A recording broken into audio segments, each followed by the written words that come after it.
Nature को आप नहीं समझ पा रहे हैं तो आप इसमें रिजल्ट देने जाओ। कोई सब्जेक्ट हो, हर विषय का अपना अपना एक नेचर, उस नेचर को आप जब तक नहीं समझेंगे आपका रिजल्ट नहीं है।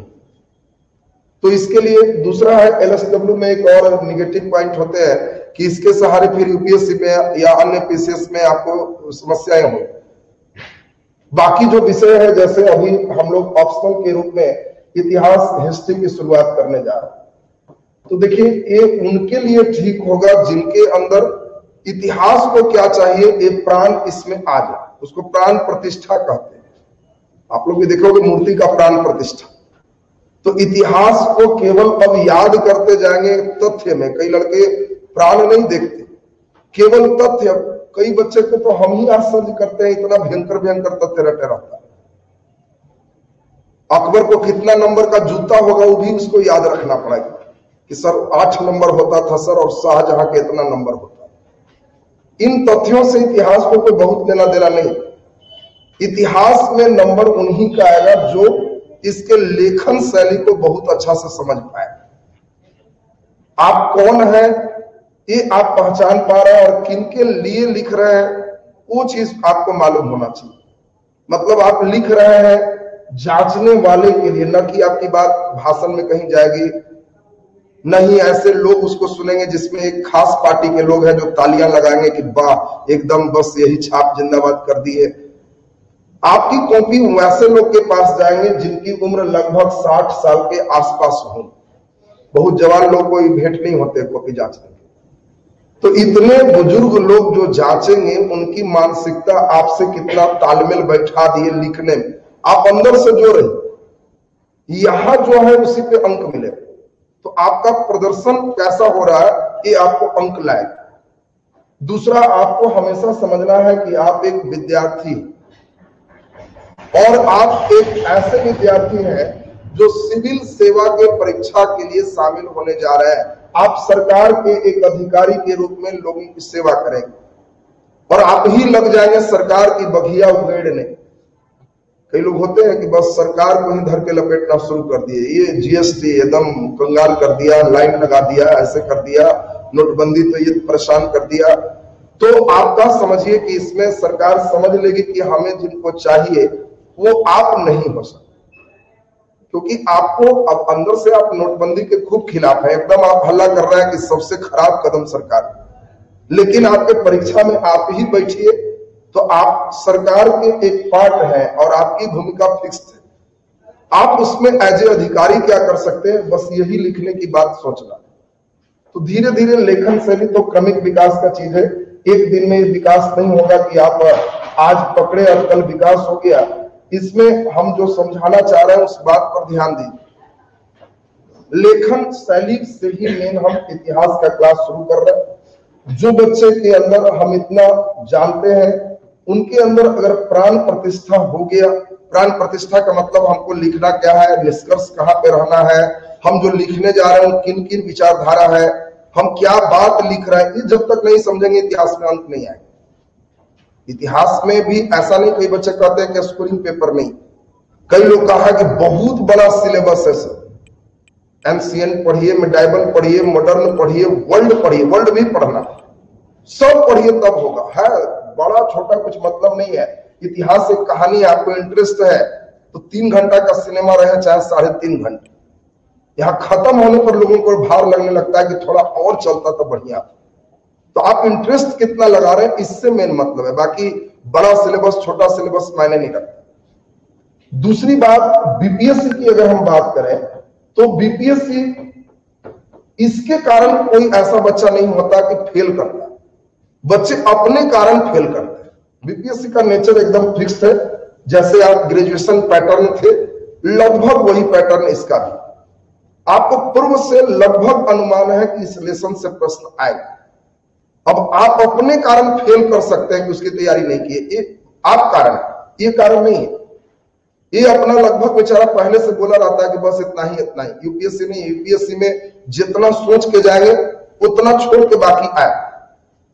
जो आप एकदम सोच रहे हैं कि बार के लिए पक्का है तो वो नहीं रहेगा, बाकी कुछ रह सकता है। बीपीएससी में सर क्वेश्चन रिपीट नहीं होता है। बीपीएससी में रिपीट शब्द नहीं है, लेकिन ये फिक्स्ड है कि आप अगर बीपीएससी में खूब रिपीट है। बीपीएससी में अगर आप इतिहास में चले, इसमें चले, तो सब इनका सिलेबस फिक्स्ड है। अभी हम लोग चर्चा करेंगे तो वो सब उसी में से अब वर्ल्ड की ही बात करेंगे। तो अब जितनी क्रांति है, बस आपको अमेरिकी क्रांति, फ्रांसीसी क्रांति, इटली एकीकरण, जर्मन एकीकरण, आप अगर इतना देखे रहो, एक क्वेश्चन आपका पकड़ में आना।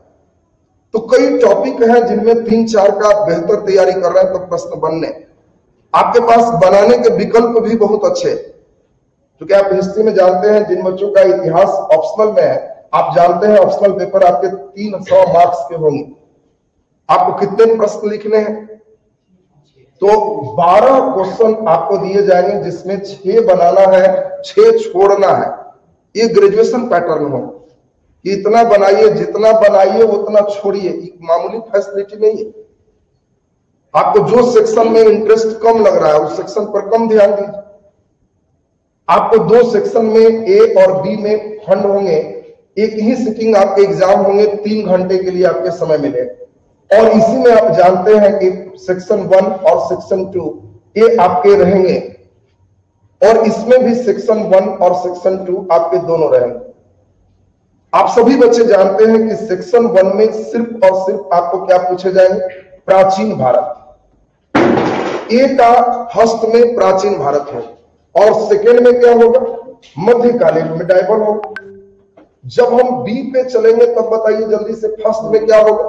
आधुनिक भारत होगा, और सेकेंड में क्या होगा? विश्व होगा, वर्ल्ड होगा। और आपके लिए एक अच्छी बात यह है कि सभी प्रत्येक से 3-3 क्वेश्चन आपको दिए जाए। यानी वर्ल्ड हो सकता है किसी बच्चे का वर्ल्ड में कम इंटरेस्ट हो, ऐसा हो सकता है। किसी बच्चे का मिडाइवल में कम इंटरेस्ट हो। हम ही पढ़ाएंगे तो हर बच्चे के अंदर इंटरेस्ट अलग अलग होंगे, लेकिन इतना आराम है कि आपको अगर एंशिएंट से इंटरेस्ट है तो 3 क्वेश्चन में आप 2 बना दीजिए। मिडाइवल एकदम भारी लगता है तो 3 क्वेश्चन में कोई 1 बना लीजिए। एक खंड से अधिक 3 ही क्वेश्चन लिखना है। आप हो सकता है इधर से 2, तो इसमें 1 बनाए, इसमें 2, फिर इसमें 2 नहीं बनाना। एक में आपको 3 बना देना, अब पार्ट बी में भी आपको 3 बनाना। और इसका मतलब हो गया कि जो बच्चे का मॉडर्न एकदम अच्छा है तो इसमें 3 में कितने बना देंगे? 2। मान लें हमको वर्ल्ड कमजोर है तो 3 प्रश्न में 1 तो बन ही सकता है। और बहुत दुख होगा तो 3-3 क्वेश्चन में 1 क्यों नहीं बने? अगर आप एक बार सिलेबस पढ़े हुए हैं तो बिल्कुल वो पकड़ में आ जाएगा, और आराम से 3-3, 6 क्वेश्चन आप लिख सकते हैं। और 2-3 महत्वपूर्ण चीज है लिखने। अभी तो मैं आपको समझाया कि क्वेश्चन एक प्रश्न 50 अंक के, तो 50 अंक में आपको कितने कम से कम झोली में लाने हैं? 300 में जो भी बच्चे 150 प्लस अंक ला रहे हैं तो बहुत अच्छी स्थिति। ये आईएससी वाला परीक्षा नहीं, 93% अब ये वाला के 98% ठेका है। इसमें 50% प्लस का मतलब है कि आप निकल गया रिजल्ट।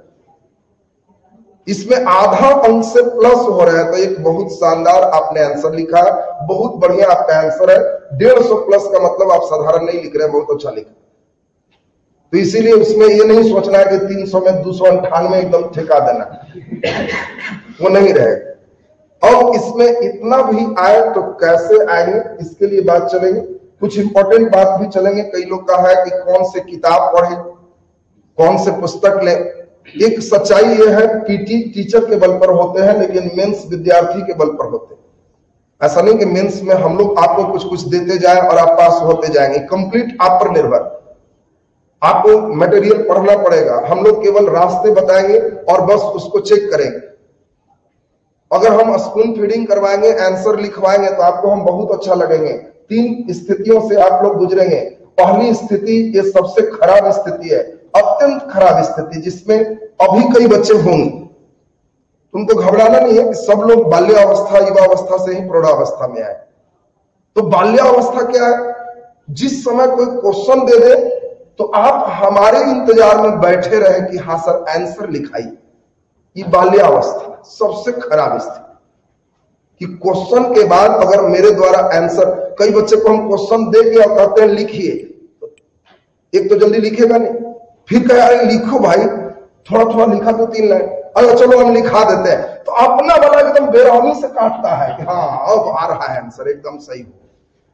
ये लिखने का सबसे खराब स्थिति, ये जब तक रहेगा तब तक रिजल्ट नहीं आएगा। सच्चाई समझते चलिए, ये रिजल्ट नहीं आएगा। ये स्थिति सिर्फ आपके लिए है पन्ना भरो अभियान की स्थिति इसको कहते हैं। नोट्स तैयार हो जाएंगे, रैक पे रखा जाएंगे, हिस्ट्री पढ़े हो जी तो हाँ एकदम हमारा सब कंप्लीट है, लेकिन परीक्षा में फिर तुम्हें लिखना है तो वहां कौन टीचर खड़ा होकर कहेंगे हाँ शुरू हो जाइए। दूसरी स्थिति क्या है, ये कुछ दिनों में जनरेट होगा, वो भी वैसे टीचर से जो आपको खुद धीरे धीरे चलने सिखाए, तब आपकी स्थिति ऐसी जनरेट होगी। और ये दूसरी स्थिति में आपको क्या होगा, इसमें आपको लगने लगेगा कि जैसा सर लिखा रहा है लगभग वही हम भी लिखे, अपना वाला काटेंगे नहीं। आपको लगेगा कि ना लगभग तो हम भी पहुंचा ही दी।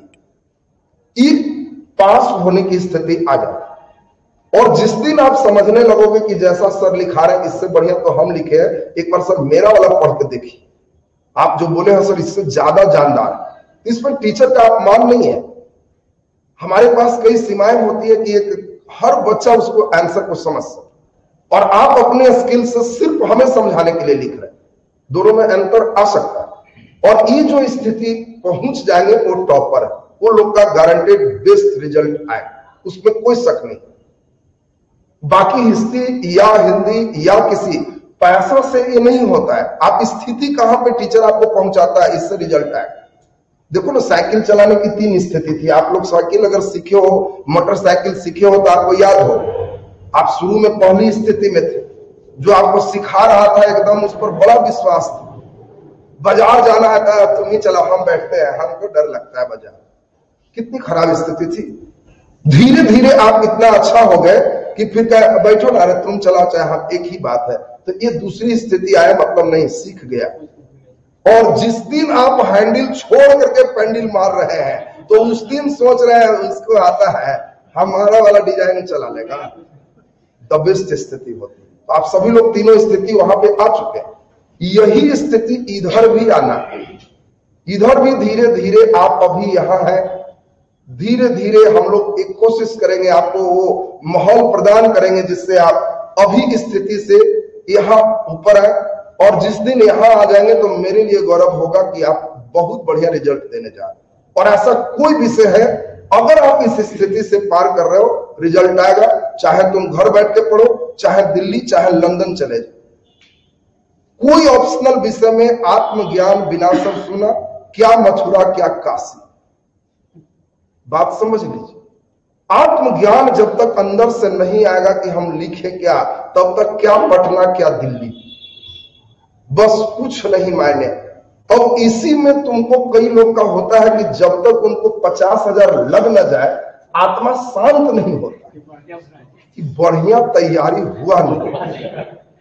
कई लोग का है मोटर, एक है कि सिंपल नहीं है, दोस्त यार से ही मांग के गाड़ी सीख ली तो वो भी सीखता है। और एक है कि जब तक वो ट्रेनिंग वाला सेंटर में नहीं जाए, उसकी गाड़ी न चलाए, वो जब तक 10-20 हजार ले ना ले तब तक गाड़ी सीखे कहां, इससे नहीं आता। और कई लोग ऑप्शनल के नाम पर तुम देखोगे लगातार, हमें लगता है कि मैं ऑप्शनल में सबसे कम फी में आपको पढ़ा रहा हूं। कारण हमारी सोच है कि एक मध्यम वर्ग और गरीब वर्ग का बच्चा भी बीपीएससी के लिए सोचे, और हम इसमें कहीं ना कहीं सफल भी हो रहे हैं। क्योंकि मैंने देखा पहले दिन ही 2 जनवरी का एडमिशन में 1500-1600 बच्चे नामांकित हुए। मुझे खुशी थी कि हम जो सोच रहे हैं वो पूरा हो। हर व्यक्ति का पढ़ाने के प्रति अपनी सोच होते है। हमने एक मध्य और गरीब वर्ग के बच्चों को भी सोचा। लड़के इसी में डरते हैं, बीपीएससी नहीं सोचते, बेचारे ग्रुप डी हो जाए, एसएससी निकल जाए, उसी में तो एकदम उछलते रहते हैं। रेलवे निकल गया, उससे ज्यादा बेचारा नहीं सोचता, क्योंकि उसे मालूम है कि मेंस के नाम पर फिर 1 लाख कहीं मांगा जाएगा, फिर गार्जियन कहेंगे अब इतना पैसा कहां से देंगे, छोड़ दिया, चलो इधर ही मारे जाएंगे। लेकिन हमने प्रयास किया, हमारी कोशिश है कि नहीं, एक औसत दर्जे से नीचे के लिए हम भी करें, और ऐसा करें कि उसको लगे कि इससे ज्यादा तो हम ही कर लें, और धीरे धीरे सफल भी हो रहे हैं। बाकी आप जब तक नहीं उसमें साथ दोगे सफल और ज्यादा नहीं हो। आप लोग मेहनत करोगे, आप ही हमारे अर्जुन। हमारी ओर से जितना चाहिए हम भरपूर कोशिश करेंगे कि हाँ क्या चाहिए वहां तक हम कैसे पहुंचाएं, और आप लोग भी इसके लिए मेहनत करिए, पहुंच जाइए। अब इसमें इतिहास के लिए सबसे इंपॉर्टेंट बात करें, इतिहास में सबसे इंपॉर्टेंट है इसके लेखन, जिससे आप समझ पाओगे कि इतिहास में कौन सा पुस्तक पढ़ना चाहिए। क्योंकि कई बच्चे कहा किताब कौन खरीदे, सही है, बहुत बढ़िया प्रश्न भी है, होना भी चाहिए। तो खास करके बाकी विषयों में समस्या नहीं, इतिहास में ही समस्या है। इतिहास में मेन क्या है, हम लोग को ज्यादा तथ्य मीन समझो घटना, इसी का अध्ययन करना होता है।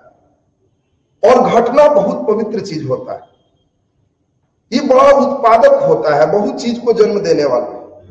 और जो इतिहासकार है वो मछुआरा है, मछली पकड़ने वाला। और इस घटना को मान लो नदी में कोई घटना है, इतिहासकार मछुआरा है, वो अंदर जाकर के और मछलियां निकाल के बाहर लाते हैं, कोई दूसरे जीव निकाल के बाहर लाते हैं, और जब बाहर रखते हैं तो हम लोग खड़ा होकर उसको देखते हैं कि अरे ये तालाब में ये वाला मछली है। आप लोग भी कभी कभी देखे होंगे, बाहर आया तो उस दिन पता चला कि इसमें ये रहता है, मालूम चला इतना बड़ा कछुआ निकला, अरे इसमें कछुआ भी था। इन निकालने वाले इतिहासकार है, बात समझिएगा। इतिहासकार जस्ट एक मछुआरा है, और मछुआरा का काम क्या है, अंदर से निकालो। हर इतिहासकार का जाल अलग अलग, किसी के जाल में पोठी फंसता है, किसी का रेहू, किसी का एकदम और बड़े बड़े मछली। और हम लोग यहां बैठे बैठे सब देखते हैं। तो इसमें एक चीज तो बात समझ लो, इसमें कौन वाला सही है जो इसमें पाया जाता है।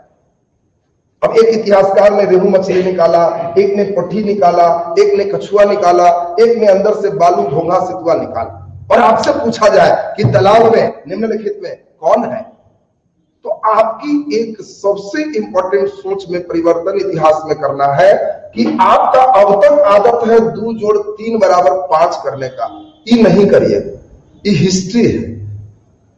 इसमें कहेंगे कौन सही है, ऐसा रेहू है सर, गलत हो गया। आप कहिए सभी ठीक है, सब तो यहीं से आया, लेकिन आप किधर, आपका पसंद कौन है।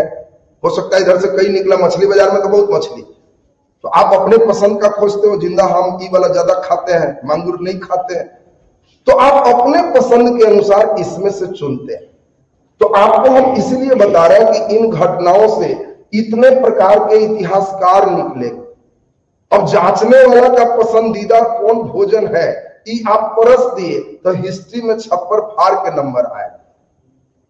अब जांचने वाला का पसंद रेहू मछली है और आप मालूम चले कि घोंघा बना के ले गए, कैसे खाएगा वो? कहेगा तालाब तो वही है, घटना वही है, लेकिन आपने जो परसा है उसको नहीं पछता है, नंबर नहीं आएगा और आप ही फिर छटपटाओगे। ऐसा नहीं कि तुम कोई परीक्षा दिए और अनुभव रखे हो कि हिस्ट्री में नंबर नहीं उठता।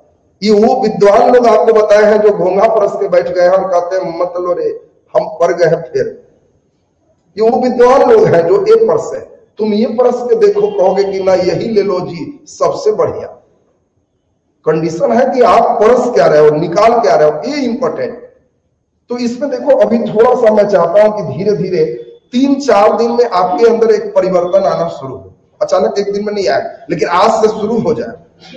आज से हम धीरे धीरे अपने साचा में आपको ढालने लगेंगे। हम ऐसा कोई काम नहीं करेंगे कि हड़प्पा सप्ताह शुरू हो जाए, क्वेश्चन आंसर शुरू हो, सब धीरे धीरे की प्रक्रिया, वो सब हो जाएगा। पहले उसमें करना क्या है वो समझ लीजिए, हिस्ट्री खोजता क्या है वो समझ लीजिए, वो समझिएगा तभी अच्छा लिखा है, वो जब तक नहीं समझिएगा नहीं लिखा है। हम सामाजिक जीवन भी करेंगे, आर्थिक भी करेंगे, तो हम हड़प्पा का नहीं करेंगे, अभी 2021 का करेंगे। अब जो बच्चा 2021 के सामाजिक जीवन 3 पन्ना लिख सकता है वो हड़प्पा लिख दे। जो तुम देख रहे हो उसका ड्रेस नहीं लिख सकते हो, उसका भोजन नहीं लिख सकते हो, वहां महिलाओं की स्थिति नहीं लिख सकते हो, तो तुम हड़प्पा क्या लिखो? अभी 2021 के हम कहें कि महिलाओं की स्थिति लिखिए और उस पर तुम्हारा एक लाइन नहीं चलो, तो हड़प्पा में क्या तुम लिखे? तो इसीलिए एकदम वर्तमान से जोड़ते हुए उन चीजों पर जब चलेंगे तो लगेगा कि वाह यही चीज करना है, तब तो ये सबसे आसान विषय। अब आसान है कि भारी, कि आपके इंटरेस्ट पर होगा, कितना जगह पाते हो। अब देखो हम शुरुआत करें, भारतीय देखिए बहुत ज्यादा कोई इतिहास वगैरह बेचारे नहीं जानते थे, सीधे साधे भोले भाले थे, चल रहे थे। जब अंग्रेजों ने कब्जा किया तब अंग्रेजों ने भारत के लिए इतिहास लिखा, और ये भारत के लिए जब इतिहास लिखा तो उन इतिहास लेखन को हम लोग साम्राज्यवादी इतिहास लेखन कहते हैं। ये साम्राज्यवादी इतिहास लेखन का मतलब हो गया, ये औपनिवेशवादी इतिहास लेखन भी इसको कहते। यही लोग सबसे पहले शुरू किए 1757 के बाद, और 18वीं शताब्दी की बात चल रही। देखो एक बात और मजेदार बता दे, इतिहास में कई बच्चे परेशान हो कि डेट उट सर नहीं याद हो, तो सबसे मजेदार बात बता दे, मेंस में डेट का काम नहीं है। तुम जैसे ही 1 से 99 हुआ तो कहो ये प्रथम शताब्दी है, और जैसे 100 हो गया तब दूसरी शताब्दी है, जैसे 1700 हो गया तब 18वीं शताब्दी है, और 2021 हो गया तब अरे 21वीं शताब्दी। देश को देखना, अंतिम वाला नहीं देखना, कैवी शताब्दी 21वीं शताब्दी। तो मजेदार क्या बात है वो सुन ली। अब मान लो तुम परीक्षा हॉल में कंफ्यूज हो कि 1720 था कि 21 था कि 25 था, तो कोई बात नहीं, आप एकदम मजे में चलो कि 18वीं शताब्दी में एक होने वाली घटना मेंस है ना, वो भी अगर लगे कि ना ये पक्का है सर कि 50 के पहले है, 25 के पहले है, लेकिन डेट कंफर्म नहीं है, तो 18वीं शताब्दी के पूर्वार्ध में जो घटना ये घटित हुई वो हमें आश्चर्यचकित करता। आप एकदम आराम से मिजाज से चल सकते हो, कोई दिक्कत नहीं, कोई डेट फेट बहुत रखने की जरूरत नहीं। पीटी डेट खोजता है, मेंस आपका जो खोजता है वो धीरे धीरे समझ जाओ। तो अभी हम लोग चले साम्राज्यवादी में। 1757 के बाद इन लोग 17 मेन, आप जानते हो पलासी की लड़ाई, बक्सर की लड़ाई के बाद अंग्रेजों का मेन अधिकार तो बंगाल में हुआ, ये तो सबको मालूम। और इसीलिए एशियाटिक सोसाइटी ऑफ बंगाल 1784 से मेन आपका अंग्रेज इंटरेस्टेड हुए भारत की संस्कृति को जानने में, यहां के सभ्यता को समझने में। आप सब लोग जानते हो हड़प्पा सभ्यता का खोज कब हुआ? 1921। पहले क्यों नहीं हुआ? ये सब अंग्रेज लोग ही क्यों कर रहे हैं? हम लोग तो इस समय से 1947 तक गुलाम है। तो ये सब अंग्रेज क्यों कर रहे हैं? क्योंकि अंग्रेज भारत पर शासन करना अब चाह रहे हैं, और किसी जगह पर आप तभी शासन कर सकते हो जब उसके कल्चर को, सभ्यता, संस्कृति को तुम समझे रहो। जब तक कल्चर नहीं समझोगे तब तक अब क्या होगा? अंग्रेज मालूम चलेगा कि यहाँ के गांव का कल्चर है, उस समय सबसे हेड पंडित जी हैं ब्राह्मण, उनको भाई एकदम सब पूज रहे हैं, उनको कोई सजा नहीं दे रहे हैं, और मालूम चले कि अंग्रेज इसी पंडित जी को धर के ले गया तो ज्यादा हंगामा हो जाएगा, दूसरा को धर के ले जाएगा तो कम हंगामा हो। तो कल्चर देखेगा कितने जाति हैं। अब उसको पता ऐसे तो नहीं चलेगा जब तक कल्चर पढ़ेगा नहीं। मालूम चला किसी को पकड़ के ले गए और मालूम चला कि आई तो ऊपर दूसरा वेराइटी है, इसमें तो हंगामा ज्यादा होगी। तो अंग्रेज इंटरेस्टेड हुए कि भारतीयों के बारे में हमको पढ़ना होगा, क्योंकि इस पर शासन करना। और इसके लिए उन लोग अंग्रेज सब रिसर्च की, और अंग्रेज लोग रिसर्च करने के बाद भारतीयों को हमेशा नीचा दिखाने का प्रयास किया और अपने शासन को एकदम पॉजिटिव दिखाने का प्रयास किया। शुरुआत में इन लोग को एकदम प्राच्यवादी रोमांटिक सिस्टम किए कि देखिए भारतीय जो राजा था ना एकदम रोमांटिक था, उसको कोई जनता उनका से लेना देना नहीं था, मस्ती चाल में नाच गान चल रहा है, दिन भर एकदम मस्ती में जीता था, जनता को भी कोई राष्ट्रवाद से मतलब नहीं था, एकदम सब समझिए कि ले दे के देश एकदम चौपट टाइप का था। ये प्राच्यवादी लोग एकदम इसी में थे। हाँ, कहीं कहीं कुछ कुछ बड़ाई भी किए, तो वो जान के किए कि बड़ाई नहीं करेंगे तो फिर हमको रिसर्च ज्यादा करने नहीं देगा, हल्ला करे, तो एकदम किए भी कहीं कहीं कि गुप्त काल स्वर्ण काल है, लेकिन उसमें भी सब बदमाशी किए। और इसी बदमाशी को जो बच्चा समझता है उसी का मेंस में नंबर आता है। आप लोग को कई लोग ये नहीं समझ पाते हो कि अंग्रेज की बदमाशी इस क्वेश्चन में छिपे हुए। हमारे कई दुखद बच्चे स्थिति ऐसी स्थिति में है कि आज भी उनसे पूछा जाए कि आप मूर्ख हैं कैसे, 10 नंबर तो सिद्ध कर देगा परीक्षा में, क्योंकि उसको तो एक ही चीज पढ़ा हुआ है कि हमसे जो पूछेगा कैसे तो कहेंगे निम्नलिखित प्रकार से ऐसे, पहला पॉइंट, दूसरा पॉइंट कहेंगे मूर्ख पूछा ही था तो हम क्या करें। आपको यही चीज हिस्ट्री में करना है, खंडन करना है। और हिस्ट्री में खंडन का मतलब है कि इसको हम लोग खंडन करेंगे कैसे वो समझिए। देखो ये लोग बदमाशी क्या किए, 2-3 बदमाशी समझाएंगे, धीरे धीरे वही सीखना है, तब परीक्षा में काटना है। वो जिसको आ गया वो हिस्ट्री का बच्चा हो। अंग्रेज लोग कुछ अच्छा भी देखा, जैसे उसने देखा समुद्रगुप्त खूब अच्छा किया, तो कह क्या रहा है, बदमाशी सुनो, कि समुद्रगुप्त भारत का नेपोलियन है। आप लोग भी पढ़े हो, आपको परीक्षा में क्वेश्चन भी आएगा समुद्रगुप्त भारत का नेपोलियन था कैसे। अगर तुम नेपोलियन था सिद्ध कर दिया तो नंबर तुम्हारा गया, क्योंकि ये अंग्रेज कह रहा है, बदमाशी है उसका। समुद्रगुप्त बेचारा गुप्त काल कब का, बड़ा प्राचीन काल है। ये सोचो मॉडर्न काल का आदमी है और समुद्रगुप्त को नेपोलियन बना रहा है। ये तो उसी तरह की बात हो गई जैसे अभी कोई व्यक्ति अब बड़ा अच्छा आंदोलन करे, एकदम बैठे अनशन पर, जैसे बता दो कौन है, अन्ना। अब अन्ना हजारे गांधी जी जैसा काम करें तो हम क्या कहें, गांधी जी अन्ना थे। ये बदमाशी ना हुआ। अरे अन्ना गांधी जी हो सकते हैं, गांधी जी अन्ना थे कैसे हो गया? गांधी जी पहले हैं, अन्ना बाद में है, और गांधी जी अन्ना हो गए हैं। ये तो बदमाशी होगी। यही बदमाशी इन लोग कर रहा है। इन लोग अच्छा भी कर रहा है तो कह रहा है अरे हमारे नेपोलियन जैसा है।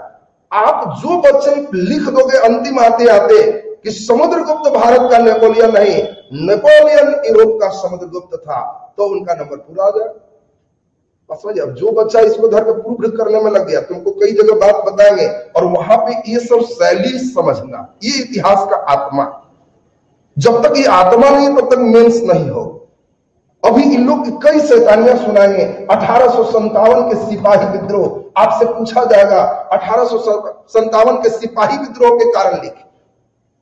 अगर तुम लिख दिया कि सिपाही विद्रोह के कारण निम्नलिखित है, जांचने वाला समझ जाएगा कि टीचर ने इसे हिस्ट्री में आत्मा नहीं डाला, यह डेड बॉडी। साहब तुम्हें परीक्षा में समझना है कि सिपाही विद्रोह, ये इन लोग कह रहा कि 1857 में भारत में थोड़ा बहुत कुछ सिपाही मंगल पांडे सब बदमाशी किया था, लटका उटका के शांत कर दी, कोई बहुत बड़ा मामला नहीं। फिर धीरे धीरे आएगा भारतीय इतिहासकार की बात, कुंवर सिंह कौन सिपाही थे? 80 साल के सिपाही का रिटायरमेंट होता है। लक्ष्मीबाई कौन सिपाही थे? बेगम हजरत महल है, तात्या टोपे, कई लोग का नाम आपको देना है। क्या तुम्हें लगता है कि कोई सिपाही है इसमें? केवल एक दो सिपाही के नाम से तुम इसको सिपाही विद्रोह करोगे? ये तो भाई तुम्हारा बड़ा बदमाशी। लेकिन पूछेगा तब लिखेंगे कैसे? ई मेन सीखना, यही मेन सीखना है। धीरे धीरे तुमको अब इंटरेस्ट जगते जाएगा, ये सब इन लोगों की बदमाशी समझ में आते जाएगी, ये कौन बोल रहा है वो समझ में आते जाएंगे। अब तुमको क्या लगता है इनके किताब पढ़ने से नंबर आए? नहीं आए। आपके पास मार्केट में इनके भी बुक मिले, आगे जो थ्योरी पढ़ाएंगे उनके भी बुक मिले। फिर बुक कहा, इतिहास साधारण विषय नहीं है। दूसरे किसी विषय में इतनी क्षमता नहीं है जो आपके दिमाग को बदल सकता है। सिर्फ अकेले इतिहास है जो आपके दिमाग को बदल दे। और सोचो ये आपके दिमाग को बदलने में सहायक है। अंग्रेज भारत में अच्छा किया कि खराब, अगर हम इनके शैली में 5 दिन पढ़ाएंगे, आप हमेशा अंग्रेज की जय जय करोगे और गांधी जी पर उंगली उठाओगे, बहुत गड़बड़ की है। और कुछ दिन छोड़ देते तो हम लोग कुछ अच्छा करते। इन लोगों ने दूसरा थ्योरी यही दिया, उपयोगितावादी थ्योरी। अब उपयोग की थ्योरी दिया कि हम लोग भारत में क्यों उपयोगी। इन लोग ऐसा वर्ग तैयार किया जो देखने में भारतीय रहे, शरीर से भारतीय रहे, लेकिन मन से अंग्रेज हो जाए। चाहे वो मैकाले की बात हो, विल्किंस की बात हो, कई इतिहासकार आप जानते हो जो गीता का अनुवाद कर रहे हैं इंग्लिश में। तो कई लोग गीता क्यों अनुवाद कर रहे हैं, महाभारत क्यों अनुवाद कर रहे हैं, जानना चाह रहे हैं कि लोग पढ़ के क्या क्या क्या सोच रहा है, और तब उसी अनुसार से हम कहें।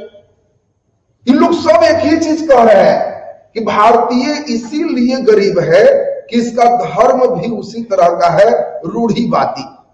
रूढ़िवादी मतलब जिसमें कोई चेंजिंग नहीं हो सकता। इन लोग एकदम चेंज है। आज भी के छठ में सुगा को धनुषे से मार रहा है, जबकि तोप का खोज हो। आज भी तो गीत वही ना कर रहा है। आज भी वो अपना कह रहा है मारेंगे सुगा धनुष, यहाँ बंदूक का तोप आ गया, धनुष है नहीं, तो गीत तो चेंज होना चाहिए। आज भी इसके जितने भगवान की मूर्ति है वो भाला लेके ही राक्षस को मार रहे हैं। अरे यार बंदूक तोप लेके मारो, अब टेक्नोलॉजी हाई हो गया। तो इन लोग कह रहे हैं, बात को समझिएगा, ये साम्राज्यवादियों का कहना है कि भारतीयों के कम डेवलपमेंट का कारण इनका अपना धर्म है, इनका अपना सोच है। और ये अगर डेवलप होना चाहते हैं तो पश्चिम संस्कृति को अपनाएं। पश्चिम इसीलिए क्योंकि भारत में पश्चिम में इंग्लैंड है और यूरोप है, पश्चिमी संस्कृति मतलब हमारी संस्कृति को अपनाए, हमारा कल्चर को अपनाए, भारत ठीक हो जाएगा। दूसरी ओर अभी भारतीयों की भी बात करेंगे। भारतीय एकदम टाइट बोलेंगे, कहेंगे पश्चिम अंत का प्रतीक है, सूर्य भी पश्चिम में जाता है तो डूबने का एहसास कराता है। हम क्यों पश्चिम जाएंगे, तुम पूरब आओ, पूरब मने उगना होता है।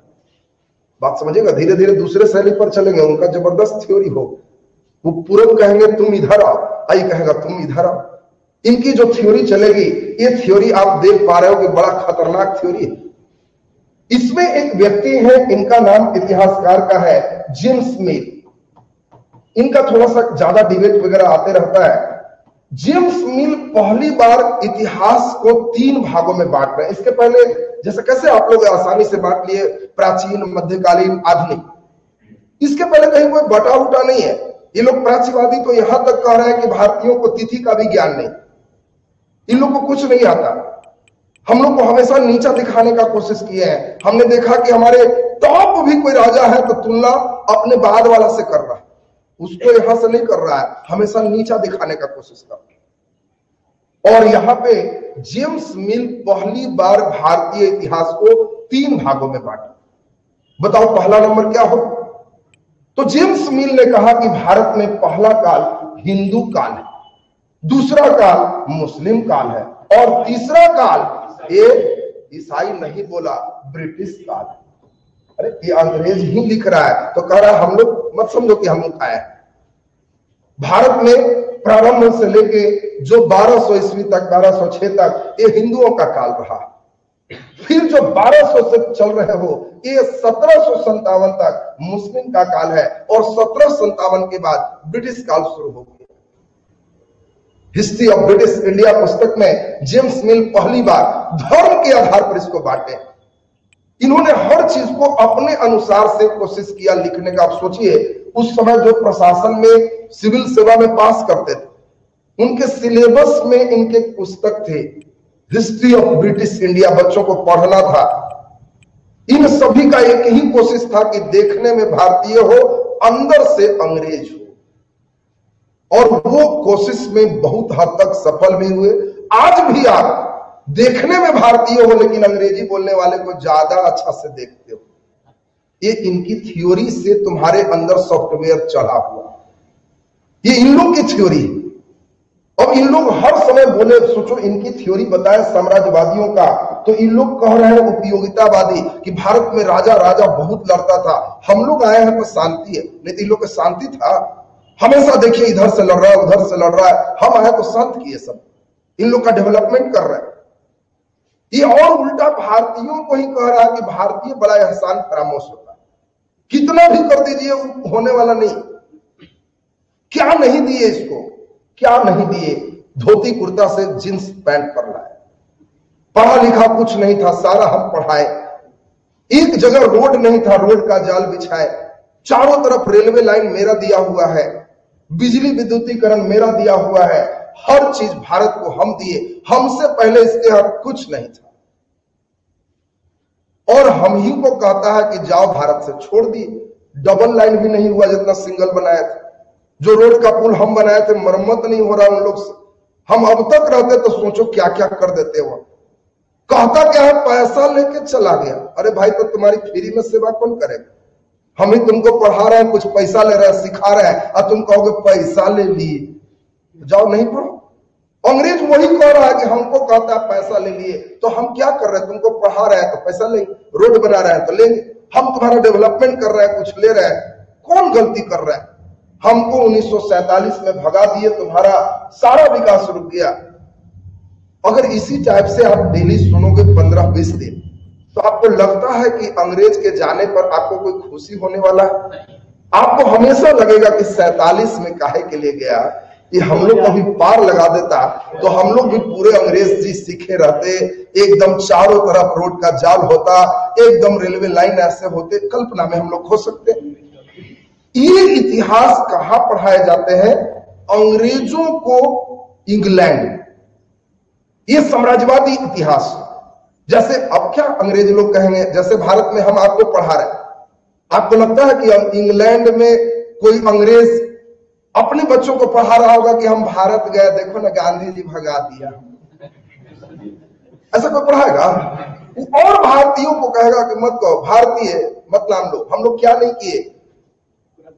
उन लोग का कोई रोड था किसी गांव में? सब गांव में रोड बनाया। अभी भी तुम जाओ पूछो कि ये पुल, तो कहेगा कि एकदम अंग्रेजों का बनाया हुआ। अभी भी है, डबल लाइन तक उन लोग से नहीं हुआ। और हम लोग को कहा पैसा ले जा रहे हो, पैसा ले, हम ही लोग छोड़ दिए कि लो संविधान बनाओ, समझो। उन लोग थोड़े कुछ किया, हम सब सौंप दिए कि लो हम चले, और पीछे हो गया। हम रहते तो अब तक कहां जाता। उन लोग को हमेशा लगता है कि उसको रहना चाहिए था। और ये साम्राज्यवादी इतिहास शैली है। इस शैली में कई भारतीयों को बड़ा नीचे दिखाने का प्रयास हो, और हम लोग क्वेश्चन में धीरे धीरे पकड़ पाएंगे कि अरे वो शैली है, तो उसको खंडन कैसे करेंगे, लिखेंगे कैसे, ये इतिहास लेखन हो। अब जरा धीरे धीरे हम लोग समझते जाएंगे। और इन्हीं के जवाब में, ये तो जब भारत में थे तो अपना शुरू हो गए, अपना बड़ाई करने, अपना सिद्ध करने में लगे कि हम तुम्हारे यहां है, ईश्वर की कृपा है, यीशु की कृपा है कि हम आ गए हैं, तो तुमको कुछ संभाल लिए, नहीं तो तुम लोग कुछ नहीं, जो है वो हमारे बदौलत। और इन्हीं के रिएक्शन में, साम्राज्यवादी के रिएक्शन में दूसरे शैली आते हैं। इनको राष्ट्रवादी शैली के नाम से जानते हैं। समझते जाइएगा, पहले शैली को समझेंगे, फिर धीरे धीरे स्टेप आएंगे। इतिहास का सबसे कखा चीज यही। फिर इसके बाद पूरे सिस्टम को समझाएंगे। 2 क्लास में सिस्टम आप समझ जाओ, तब जिन बच्चों के अंदर वो सब सॉफ्टवेयर लोड हो गया। अभी हम क्या कर रहे हैं, तुम्हारा खाली कंप्यूटर में कुछ सॉफ्टवेयर चढ़ा रहे हैं। हमारा काम अभी वही, ये सब सॉफ्टवेयर चढ़ेगा तो आप कुछ कुछ रीड करोगे, क्वेश्चन देखोगे तो सॉफ्टवेयर में रीडिंग शुरू हो जाएगा। जिन लोगों का रीडिंग शुरू हो गया उन लोग का कंप्यूटर काम करने लगा। तुम हिस्ट्री ऑप्शनल लेने लायक हो। जिसका रीड वुड नहीं होता है, खाली 5 पन्ना लेके याद सर नहीं होता है, तो हिस्ट्री लायक नहीं। सीधा सीधा समझ, सॉफ्टवेयर लोड हो गया, धर लिया कि हाँ सर चढ़ गया, सर धर लिया तो सही है, नहीं धर रहा है तो काम लायक हिस्ट्री नहीं है, फिर दूसरे विषय की तलाश। अब इसमें जरा ध्यान दीजिए, दूसरा नंबर, ये राष्ट्रवादी कौन है? ये साम्राज्यवादियों के प्रतिक्रिया में ये आए, उनके रिएक्शन में आए हैं। राष्ट्र वाले हैं राष्ट्रवादी। और राष्ट्रवादी में जो इतिहासकार है, वो इतिहासकार अंग्रेजों का एकदम जो थ्योरी है, ठीक उल्टा थ्योरी, कि अपना देश को सिद्ध करने में लगे हैं कि हमने विश्व को दिया है, विश्व से हमने नहीं लिया, शून्य दिया है मेरे भारत। ये जो तुम सुने हो, ये इनकी थ्योरी, हम तुमको दिए। तुम कह रहे हो कि मेरे यहां कुछ नहीं था, सब हम दिए, तो तुम ही देखो, गुप्त काल हमारा स्वर्ण काल था, कि तुमसे पहले का सिस्टम। गुप्त काल तुम लाए हो, हमारा लाया हुआ है, और हमारे यहां स्वर्ण काल पहले से है। भारत में डाल डाल पर सोने की चिड़िया बैठती थी, वो तुम जैसे उल्लू की चिड़िया बैठा के लोग चले गए। ये सब दोषी तुम हो। तुमने उपकार नहीं किया है, सिर्फ भारत का नुकसान किया। देखिए, इन लोग का थ्योरी राष्ट्रवादी का ये अलग है, ये उनके रिएक्शनेबल है। ये रिएक्शनेबल का मतलब वो जितना बोले उसका ठीक उल्टा इनके अंदर है। इस सॉफ्टवेयर अगर आप में चढ़ाया जाएगा तो एकदम अंग्रेज का नाम लेना पसंद नहीं करोगे। इन लोगों ने कहा कि अंग्रेज क्या कहता है कि रोड बनाए, अरे मत कहिए, बहुत लोभी था। वो देखा कि भारत के गांव गांव में पैसा है, और भारतीय तो पैदल मेड़ पर भी चल लेता है, इसको गजब का आदत है, और हम लोग सामान लेके कैसे चलेंगे? तो अगर अंदर में 2 लाख का सामान ढोवाएगा और 10,000 का रोड बनेगा, तो यार बना दो, अभी भी बहुत का फायदा है। और इन लोभ में गांव गांव रोड बनाया। हद तो तब हो गया जब देखा कि रोड से ढोया हुआ पार नहीं लगेगा जी, ट्रेन लाओ। ये रेलवे हम लोग के ढोने के लिए हमारी सेवा में लाया था। ये तो उसी प्रकार सेवा किया जैसे बकरीद के पहले लोग बकरी को खिला रहा है कि खा लो खा लो। अब बकरी समझ रहा है, अब तुम क्या कह रहा है कि हम ही इसको खिलाए हैं। वो तो बकरी को तुम इसीलिए खिला रहे हो कि थोड़ा चर्बी आ जाए कि घींचेंगे 4 दिन बाद। तुम उसी टाइप का खिला रहे हो, तुम कोई सेवा की हो। तुमने तो इसीलिए दिया कि गांव गांव रोड बनाओ, रेल बनाओ, कि चारों तरफ से ढोने में बने। और तुम तो सबसे बड़ा डकैत, मेरा सामान भी ढो रहे हो, और ऊपर से पेमेंट भी ले रहे हो किस चीज का जी? तो तुम्हारा सामान पार लगा रहे हैं जो कि तो वैसा डकैत है कि घर में डकैती कर रहा है, सब सामान ढो लिया, ट्रक में रखा और फिर पिस्तौल सटाए हुए है, निकालो 20,000। ये क्या चीका? ट्रक भाड़ा कौन देगा? तो भयंकर डकैत है जी। मेरा सब सामान भी ले लिया और ट्रक भाड़ा मांग रहा है, ये मेरा ही सामान ढोने का पेमेंट मेरे ही से ले रहा है। राष्ट्रवादी कह रहे हैं कि तो धन्य थे गांधी जी और तमाम लोग कि 1947 में इसको भगाए, अगर अभी तक रहता तो ये सब पटरी उटरी सब उखाड़ के ले जाता कि अब कुछ नहीं है, उखाड़ो ले चलो। ये तो कम से कम टाइमली भगाए तो कुछ पार्ट बच गया। ये कहना है किनका? राष्ट्रवादी। अब सोचिए, अब आपको क्या मालूम है कोई राष्ट्रवादी इतिहासकार का नाम? जल्दी बताओ कोई बच्चे, कोई बच्चे बताइए राष्ट्रवादी इतिहासकार का नाम। तो देखिए, राष्ट्रवादी इतिहासकार में डीडी कोशाम्बी ये सब प्रमुख रूप से है। तो इसमें अब इन लोगों के पुस्तक अगर आप पढ़ोगे तो इन लोग एकदम सब चीज का उल्टा किया। जैसे इनका उल्टा वाला सुनो, एकदम समझ जाओगे। 1857 के विद्रोह अंग्रेजों ने क्या कहा था? सिपाही विद्रोह। ये साम्राज्यवादी लेखक है। राष्ट्रवादी लेखक कहेंगे कौन कहता है सिपाही था जी? ये तो मेरा प्रथम स्वतंत्रता संग्राम था, पहली बार लड़ाई में एकदम हम लोग ऐसा किए कि तो सब राजा साथ नहीं दिया, नहीं तो इसी समय खटिया खड़ा कर देते। किसने कहा था कि प्रथम स्वतंत्रता संग्राम? बस, तो जिनका जिनका नाम तुम बीडी सावरकर ले रहे हो, कोशाम्बी ले रहे हो, ये सब राष्ट्रवादी इतिहासकार। इनका किताब पढ़ोगे तो एकदम चार्ज हो जाओगे इंडियन टाइप में। इसमें ठीक उसका उल्टा है। इस सुनने के बाद तुमको किसी क्षण नहीं लगेगा कि गांधी जी कोई गड़बड़ किए, अंग्रेज कुछ अच्छा करने जा। तो इनका नट बोल्ट एकदम राष्ट्र के लिए है। जो दिए हमने अंग्रेजों को दिया, तुम यहां आए हो तो कुछ सीखे हो, तुमसे हम कुछ नहीं सीखे। एकदम एक लाइन का सीधा जवाब। और इसीलिए आपको ज्यादा नंबर किसमें आएगा? साम्राज्यवादी लेखन में कि राष्ट्रवादी? तो ये दोनों में नंबर नहीं आते। फिर एक पर तुम लोग आ रहा है। यही तो इतिहास की खूबसूरती यही है। इतिहास की खूबसूरती यही है, 4-5 दिन में धीरे धीरे आप तुरंत आंसर देना कम कर दोगे। ये हिस्ट्री की खासियत। हिस्ट्री में एक जहां निकाला तो गड़बड़ होगा। अब आजादी के बाद सुनेंगे आप, ये सब आजादी पूर्व ही दोनों तरफ से एक्शन रिएक्शन हो रहे थे। अंग्रेज के द्वारा एक्शन साम्राज्यवादी लेखन और भारतीयों के द्वारा रिएक्शन राष्ट्रवादी लेखन। दोनों एक दूसरे का जैसा वो बोले वैसा जवाब। और सोचो ना, क्वेश्चन परीक्षा मेंस में कैसे आता है? साम्राज्यवादी लोग क्या कहता है? अंग्रेजों ने भारत को बेखबरी के दौर में जीत लिया। सुनना, देखो क्वेश्चन कितना बढ़िया भयंकर भयंकर आता है। अंग्रेजों ने भारत को बेखबरी के दौर में जीत लिया। बेखबरी के दौर में जीत लिया। एक क्वेश्चन आएगा, आपको क्वेश्चन की व्याख्या करने होगा कि अंग्रेज भारत को बेखबरी के दौर में जीत लिए कैसे? तो कई बच्चे तो क्वेश्चन ही परीक्षा में नहीं समझे, कह क्या रहा। मीन्स की सब खूबसूरती है। इस खूबसूरती को जो बच्चा समझने लगेगा वो बड़ा मुस्कुराएगा। बेखबरी में हम खबर नहीं है। तो साम्राज्यवादी लोग क्या कह रहा है कि हम भारत कब्जा करने आए थे, सेना लेके आए थे, हम तो व्यापार करने आए थे, ईस्ट इंडिया कंपनी। हम बेखबर थे कि एक दिन भारत पे राज करेगा। तुम लोग ऐसा मौका देते गए, धीरे धीरे हम बेखबरी में ही भारत को जीते। वो अपने आप को एकदम इनोसेंट, निर्दोष सिद्ध कर रहा है कि हम अगर देखो सेना लेके आते, हमला करते, शुरू में ही मारते, तब तुम कहता कि अंग्रेज बदमाशी किया। हम तो तुम लोग मौका जैसा जैसा दिया वैसा वैसा किया। हम तो बेखबर हो करके थे और उसी में भारत जीत ली। राष्ट्रवादी क्या कहेंगे कि एकदम आप ठीक कह रहे हैं, बेखबरी में भारत को जीते, लेकिन बेखबर आप नहीं, बेखबर हम थे।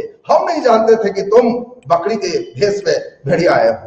हम बेखबर थे कि बेचारा बिजनेसमैन है, रहने दो, भारत वसुदेव कुटुंबकम है, यहाँ कोई भी वसुधा से आया हुआ व्यक्ति मेरा कुटुंब परिवार है। तुमको इज्जत किए, आदर किए, अब तुम लपेटते चल गए। बेखबर तुम नहीं, हम थे। तो बेखबर कौन थे? आपको तो परीक्षा में एक सोचना होगा कि आखिर बेखबर कौन है, ये किसकी बात सही है? अंग्रेज बेखबर थे और भारत जीतते चले गए, या भारतीय बेखबर थे वो जीतते चले गए, तो बड़ा गंभीर मामला। तो ये धीरे धीरे देखो मेंस का क्वेश्चन बने। हाँ, अब धीरे धीरे हम लोग कहां जाएंगे, अभी थोड़ा सा धैर्य रखते चलिए, अभी तो हम लोग का मनोरंजन ये शुरू हो रहा है, ये नवज केवल पकड़ते चलिए। आजादी के बाद तीसरी एक शैली आई, इस शैली का नाम है मार्क्सवादी शैली, और इसी शैली में आपको पहली बार मार्क्स के थ्योरी में ये आया कि भारत का इतिहास जो मिल ने बांटा था सांप्रदायिक आधार पर, धर्म के आधार पर, हिंदू काल, मुस्लिम काल और ब्रिटिश काल, ये गलत है, ये गलत है। ब्रिटिश क्यों कह रहे हो, ईसाई काल कहो, और तुम्हारा निर्धारण जो मापा हुआ है वो गलत है। भारत में 3 काल है और मार्क्सवादी ने बांटा प्राचीन भारत, मध्यकालीन भारत और आधुनिक भारत। आज जो तुम पढ़ रहे हो ये इनका देन, इसके पहले किसी के पास ये नहीं था कि प्राचीन भारत एंशिएंट, ये इन लोगों का देन है। और इन लोग के द्वारा इनकी क्या थ्योरी है ये समझिए। आज मैक्सिमम जांचने वाले लगभग 90% जो जांचने वाले हमारे कॉपी होंगे वो मार्क्सवादी थ्योरी के होंगे, और इसीलिए सभी बच्चों को सलाह दी जाती है कि तुम मार्क्सवादी नहीं बोल के इनका किताब पढ़िए, तो अब तुम अपने समझ जाओगे। सबसे पहला भारत में मार्क्सवादी किताब लिखने वाले व्यक्ति इंडिया टुडे है, जिनके रचयिता है रजनी पामदत्त। इंडिया टुडे के लेखक कौन हो गए, रजनी पामदत्त। इसके बाद ये सबसे पहला मार्क्सवादी है जिन्होंने भारत में मार्क्सवाद के थ्योरी को झंडा फहराया। धीरे धीरे कई व्यक्ति आते जाएंगे और आपको इन्हीं के पुस्तक पढ़ने, जैसे अब हम नाम बोलेंगे तो कहोगे हाँ सर इनका नाम सुने। जैसे मॉडर्न में सब बच्चे नाम सुने होंगे, बिपिन चंद्र नाम सुने हो, तुमको अक्सर कोई कहेंगे कि बिपिन चंद्र का किताब पढ़ी, तो बिपिन चंद्र कौन है, एक मार्क्सवादी लेखक है जो आपके दिमाग को एक तरफ से नहीं कसेंगे।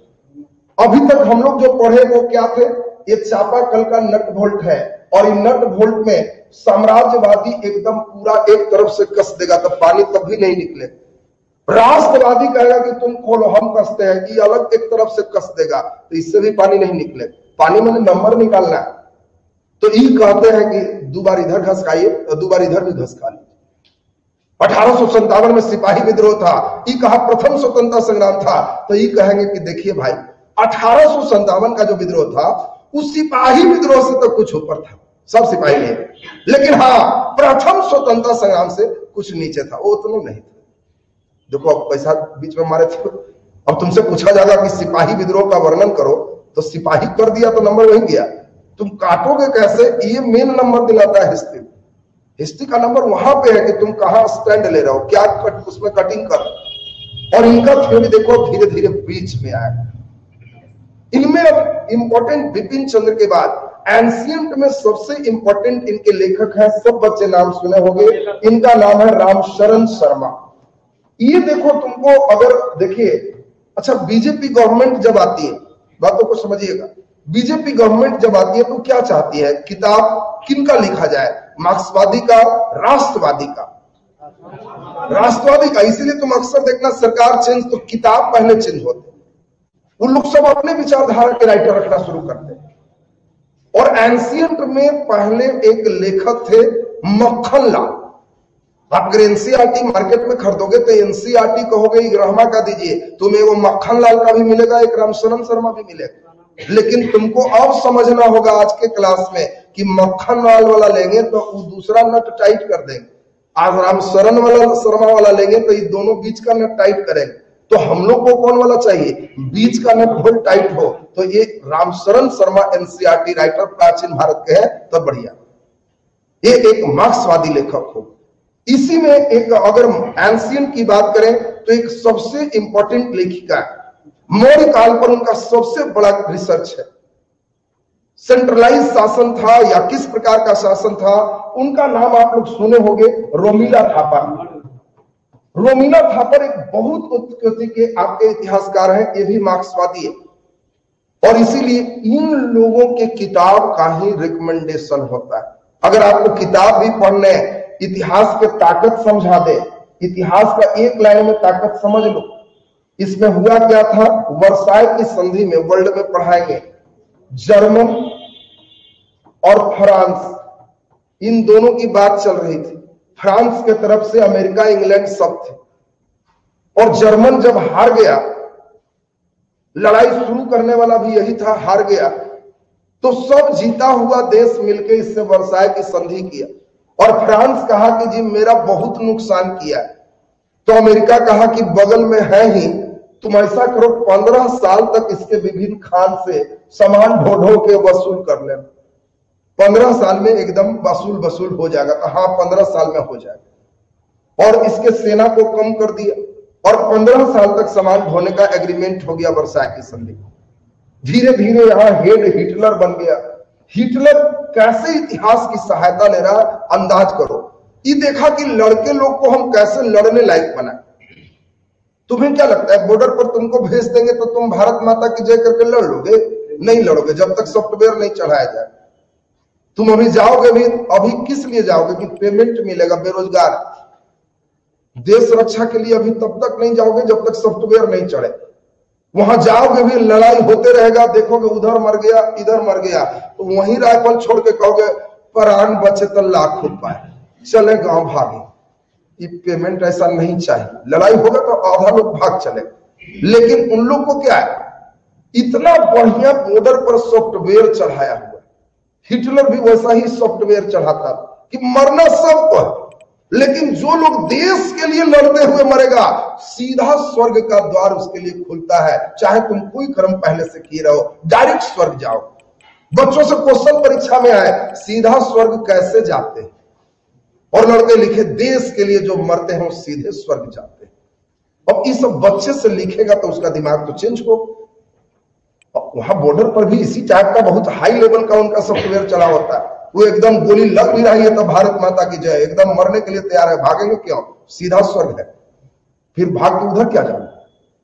तो उनका सॉफ्टवेयर लेवल, अब सोचो लड़के को कैसे लड़ने लायक बताया। सोच लो, एक उदाहरण दे दे, मैथ में हिटलर ने क्या किया, परसेंटेज चैप्टर रहने दिया कि प्रतिशत पढ़ो, और क्वेश्चन क्या दिया कि जर्मन में कुल 80 करोड़ टन कोयला है, परंतु 15 साल के लिए फ्रांस कब्जा करके ढो रहा है, और एक दिन में इतना ढो लेता है, तो 15 साल में कितना छोड़ेगा।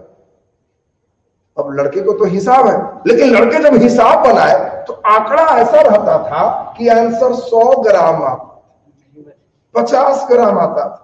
बच्चा पढ़े 80 करोड़ टन कोयला और फटाफट हिसाब बनाए 100 ग्राम, तो आपस में बात करे, अरे जो ढो रहा है जो सब ढो लेगा ये। तब लड़के का दिमाग बन रहा है कैसे इसका ट्रक उलट दे, कैसे मारे, कैसे क्या करे, और धीरे धीरे लंबा फौज तैयार कर लिया हिटलर और द्वितीय विश्व युद्ध शुरू। तुमको अभी समझ में आ रहा होगा कि किताब के लिखा हुआ लाइन में कितना पावर। रूस के क्रांति को पुस्तक की क्रांति कहते हैं, किताबों के कारण क्रांति हो। और ये किताब के लाने वाला दूसरा कोई नहीं है, अभी जिनका नाम हम लिख रहे हैं ये वही है, कार्ल मार्क्स।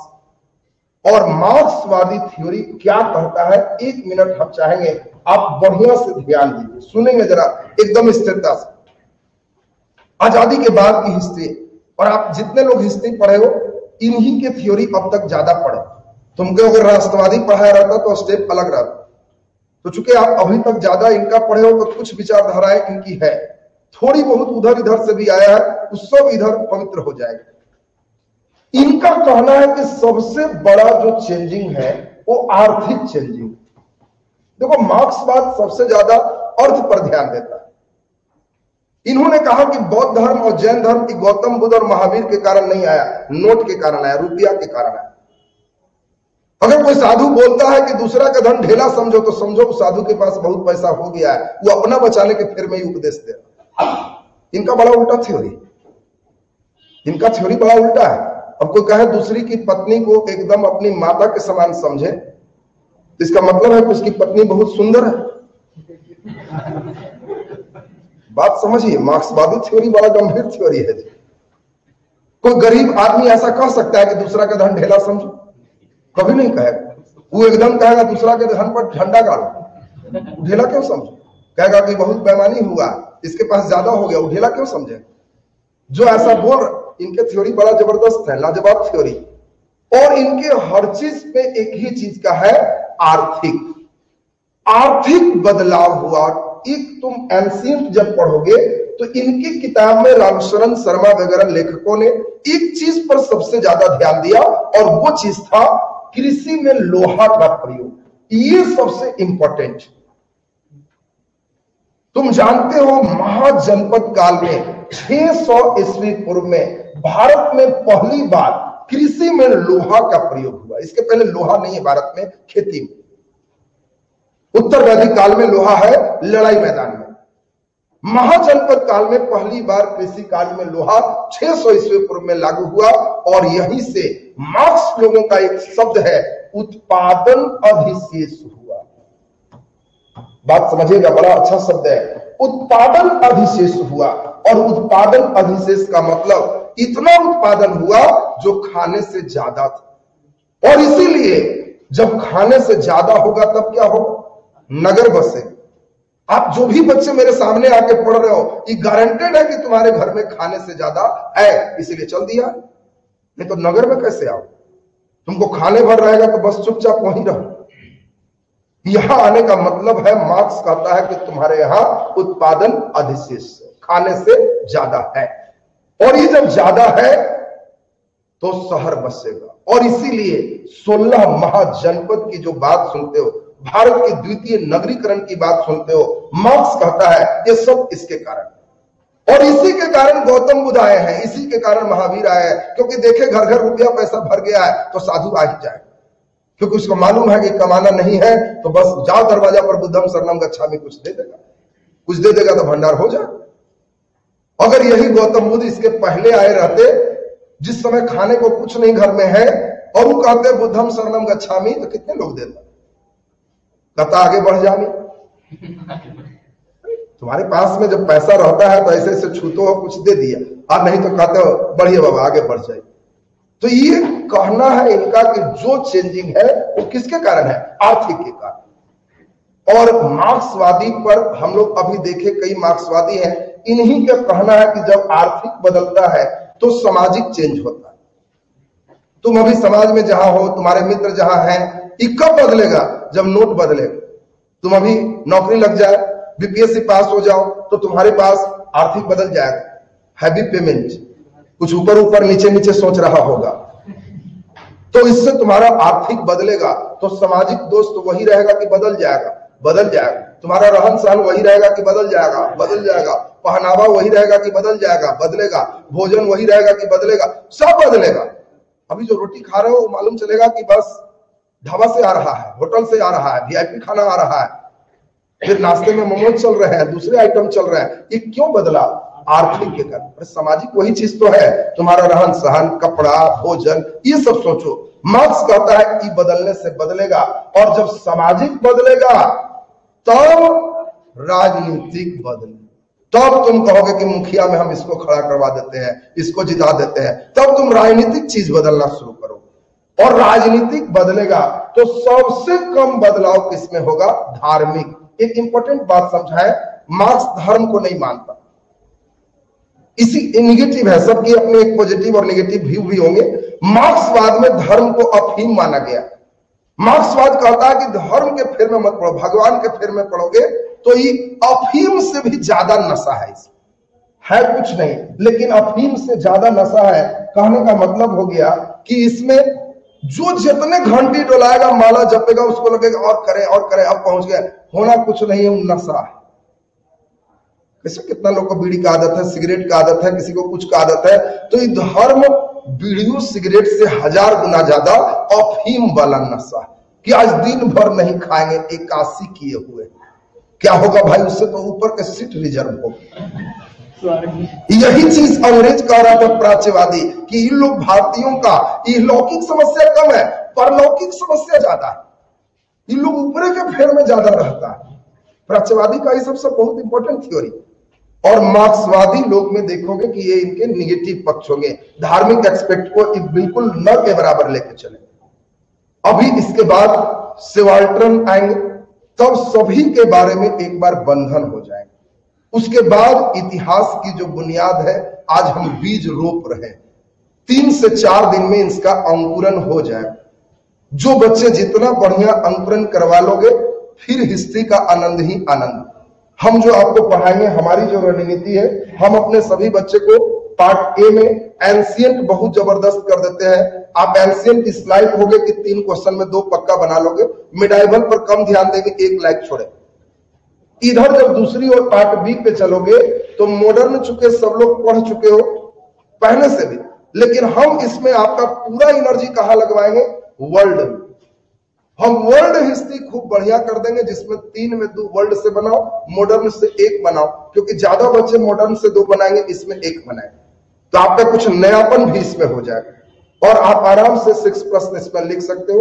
पूरे हिस्ट्री आप हमारे साथ ही रहो। मैं ग्रंथ लेके लिखाने वाला काम नहीं करता। आज भी कई लोग 50,000 वाला फी लेने वाला का एक के लक्षण है, शुरू हो जाओ।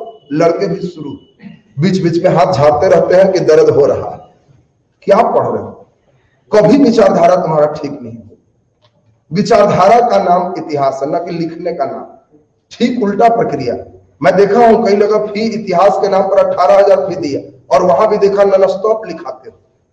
एकदम लड़का हाथ झाड़ झाड़ के लिख रहा है, अब न सर, अब धीरे सर, तेजी हो गया, छूट गया। कुछ मत लिख, केवल समझो और कुछ जो देंगे मटेरियल उसको एक बार चिंतन करो और जैसे लिखने समझाएंगे लिखो। हिस्ट्री में तुम ही कहोगे कि सर बहुत शानदार अंक रहा, इसमें याद रखना नहीं पड़ता, ये अपने याद रहता है, चूंकि कहानी इसमें याद क्या करना है। अब आज ही जो बात तुम पढ़े हो क्या बहुत रटने की जरूरत है, लेकिन हाँ एक बार सब नाम वगैरह मिल जाएगा, केवल एक बार स्टडी कर लोगे सही हो जाए। आप हमारे टेलीग्राम से जुड़ जाओगे, विद्या एजुकेशन बाय राहुल सर, उसमें जो इधर का बेसिक है उसको असाइनमेंट रूप में हम वहां पे प्रोवाइड कर देंगे। आप एक नजर केवल पढ़ लेना वो सब बेसिक बात, फिर वहां से सिलेबस को आगे की ओर बढ़ा ले। तो आज का क्लास यहीं तक समझ में आया है सबको ना? जो दिक्कत रहेगी बस एकदम खूब हम लोग मिल बात करके सब सही करें।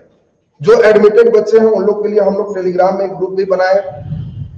कोई बच्चे दूर से पढ़ रहे हैं, उनके कॉपी कैसे चेक होंगे, वो किस विचारधारा पे चले जा रहे हैं। कई बच्चा ये भी होता है इतिहास में, इसका आंसर लिखो तो कोई किताब निकाला, अब मार के पूरा रगड़ दिया और मालूम चला वो राष्ट्रवादी का लेखक का किताब रखे हो। रैक में तुम किसका सजाए हुए है, अभी तक आप इतना ध्यान ही नहीं देते। अभी केवल एक ही चीज पढ़ते थे, लिखा हुआ मध्यकालीन भारत, हाँ हाँ है। अब उसमें औरंगजेब की भूमिका निकाली तो उसमें एकदम भर पेट राष्ट्रवादी लोग क्या करेंगे। एकदम औरंगजेब आया, मूर्ति तोड़ा, एकदम पत्थर के उसको पीस बना करके सीढ़ियों में ढलवा दिया, मांस से तलवा दिया। ये सब क्या है? ये सिर्फ है कि तुम्हारे अंदर उधर से इतना करें कि ठीक हो जाओ, उल्टा विचारधारा करते।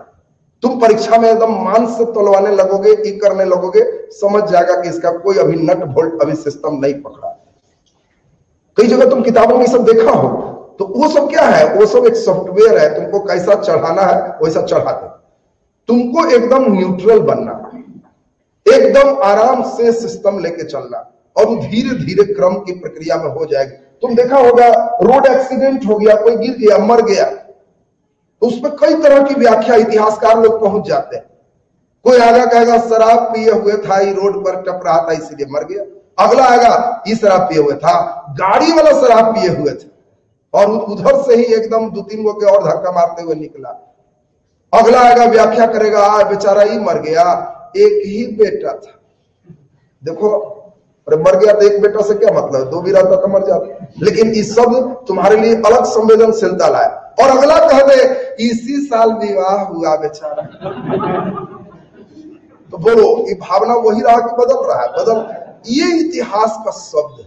तुम क्या परस रहे हो, वो कितना इफेक्ट उधर डालेगा वो इतिहास, और वही चीज तुमको धीरे धीरे लाना हो, तब लगेगा कि हाँ एकदम स्थिति हमारा ठीक ठाक आ गई। उम्मीद है कि इतिहास में आप बहुत एंजॉय करोगे। कोई बच्चे ऐसा नहीं कहोगे कि लेके फंस गया, इतिहास बहुत भारी लगा।